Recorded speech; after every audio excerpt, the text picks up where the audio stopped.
அதிகாரம் 13. நார்ப்பட்டு கச்சையின் அடையாளம். ஆண்டவர் என்னிடம், நீ உனக்காக நார்ப்பட்டாலான ஒரு கச்சையை வாங்கி அதை உன் இடையில் கட்டிக்கொள், அதை தண்ணீரில் நனைக்காதே என்று கூறினார். ஆண்டவர் சொற்படி நான் கச்சையை வாங்கி அதை என் இடையில் கட்டிக்கொண்டேன். ஆண்டவரின் வாக்கு எனக்கு 2ஆம் முறையாக அருளப்பட்டது. நீ வாங்கி உன் இடையில் கட்டிக்கொண்டுள்ள கச்சையை எடுத்துக்கொள், எழுந்து பேராத்துக்கு செல், அங்கு அதனை பாறை இடுக்கில் மறைத்து வை. ஆண்டவர் எனக்கு கட்டளையிட்டபடி நான் சென்று பேராத்தில் அதனை மறைத்து வைத்தேன். பல நாட்களுக்கு பின்னர் ஆண்டவர் என்னிடம், எழுந்து பேராத்துக்கு சென்று மறைத்து வைக்குமாறு நான் உனக்கு கட்டளையிட்ட கச்சையை அங்கிருந்து எடுத்து வா என்றார். அவ்வாறே நான் பேராத்துக்கு சென்று அங்கு கச்சையை மறைத்து வைத்திருந்த இடத்தில் தோண்டி அதனை எடுத்தேன். அந்த கச்சையோ எதற்கும் பயன்படாதபடி இற்று போயிருந்தது. அப்போது ஆண்டவரின் வாக்கு எனக்கு அருளப்பட்டது. ஆண்டவர் கூறுவது இதுவே: இவ்வாறே யூதாவின் செருக்கையும் எருசலேமின் மிஞ்சின ஆணவத்தையும் அழிப்பேன்.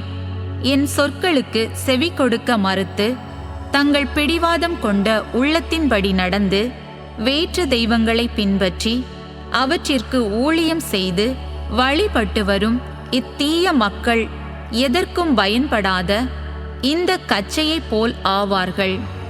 கச்சை ஒருவரது இடையோடு ஒட்டி இருப்பது போல் இஸ்ரேல் வீட்டார் யாவரையும் யூதா வீட்டார் யாவரையும் என்னோடு ஒன்றித்திருக்கும்படி செய்தேன். அவர்கள் எனக்கு மக்களாகவும் பெயராகவும் புகழாகவும் மாட்சியாகவும் இருக்கும்படி செய்தேன். அவர்களோ எனக்கு செவிசாய்க்கவில்லை என்கிறார் ஆண்டவர். திராட்சை ரச தோற்பை அடையாளம்.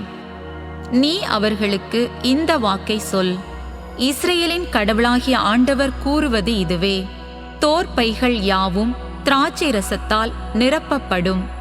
அவர்களோ, தோற்பைகள் யாவும் திராட்சை ரசத்தால் நிரப்பப்படும் என்பது எங்களுக்கு உறுதியாக தெரியாதா என உன்னிடம் கூறுவார்கள். அப்போது நீ அவர்களுக்கு கூற வேண்டியது: ஆண்டவர் கூறுவது இதுவே: இதோ, தாவீதின் அரியணையில் அமர்ந்திருக்கும் அரசர்களையும் குருக்கள், இறைவாக்கினர், எருசலேம் வாழ் மக்கள் ஆகிய இந்நாட்டு குடிமக்கள் யாவரையும் போதையில் ஆழ்த்துவேன். அவர்களை ஒருவரோடு ஒருவர் மோதி விழும்படி செய்வேன். தந்தையரும் புதல்வரும் தங்களுக்குள் மோதிக்கொள்வர். அவர்களின் அழிவை முன்னிட்டு நான் அவர்களுக்கு இரக்கம் காட்டவோ அவர்களை காப்பாற்றவோ அவர்களுக்கு பரிவு காட்டவோ மாட்டேன் என்கிறார் ஆண்டவர். அச்சுறுத்தலும் எச்சரிக்கையும். செவி கொடுத்து கேளுங்கள், செருக்குறாதீர்கள், ஏனெனில் ஆண்டவர் பேசிவிட்டார்.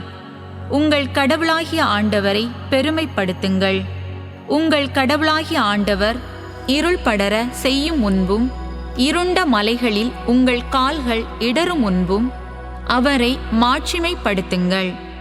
ஒளியை எதிர்பார்த்து நீங்கள் நிற்கும் போதே இருளின் நிழல்கள் சூழ செய்வார், இருண்ட மேகங்கள் எழச் செய்வார்.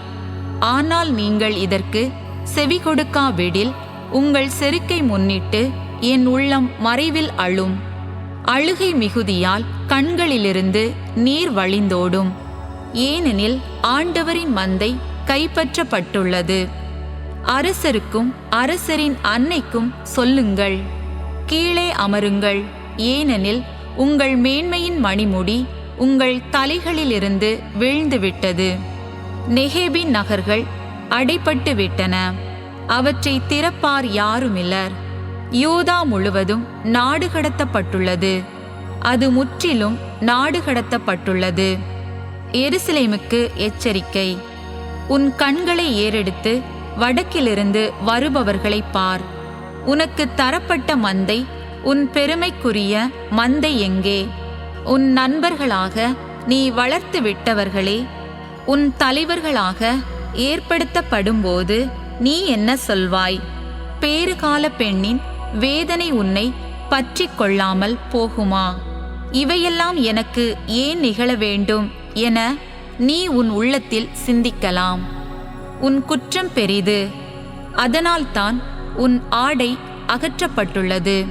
நீ வன்முறைக்கு ஆளாக்கப்பட்டிருக்கின்றாய். எத்தியோப்பியர் தம் நிறத்தை மாற்றிக்கொள்ள முடியுமா? சிறுத்தைகள் தம் புள்ளிகளை அகற்றிக்கொள்ள முடியுமா? அப்படி முடியுமானால் தீமையை செய்து பழகிவிட்ட நீங்களும் நன்மை செய்ய முடியும். பாலை நிலக்காற்றில் பறந்து போகும் பதர் போல் நான் உங்களை சிதறடிப்பேன். இதுவே உன் கதி, இதுவே நான் அளந்து கொடுக்கும் உன் பங்கு. ஏனெனில் நீ என்னை மறந்து பொய்யான சிலைகளை நம்பினாய் என்கிறார் ஆண்டவர். உன் ஆடைகளை உன் முகத்துக்கு மேல் தூக்கி கழற்றி விடுவேன். உன் அவமானம் வெளிப்படுத்தப்படும். உன் அருவருக்கத்தக்க செயல்களாகிய விபச்சாரங்களையும் காம கனைப்புகளையும் பரந்த வெளியில் குன்றுகளின் மேல் நீ செய்த கீழ்த்தரமான வேசித்தனத்தையும் நான் கண்டேன். ஐயகோ எருசலேமே, நீ தூய்மை பெறுவது எந்நாளோ?